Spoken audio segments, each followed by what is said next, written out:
Ultimately, what this bill is for, we continue to see more and more the need for getting students mental health assistance.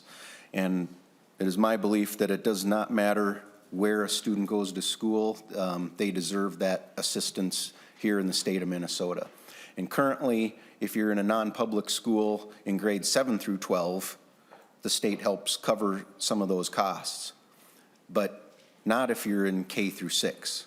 And I think one thing we have learned is the younger we can get to students in need, the better impacts that will have. And so this bill would extend that funding to help our students in the K through 6 grades of our non-public schools.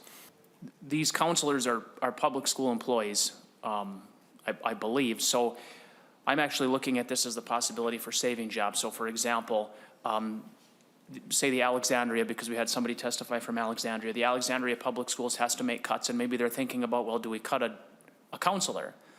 But if this aid were to come through, is it possible that they wouldn't have to make that cut, because then they could allocate maybe half of that counselor's time to the public school and half to the private school? So it's sort of an indirect way to keep that school staff still working and not have to get laid off. I'm just wondering if that's a possible assistance to some of our public schools, so that they don't have to make as deep of cuts as they seem to have to make. The vast majority of these counselors that are receiving the assistance for the 7 through 12 grades in the non-publics are in fact employees of the public school district within that area.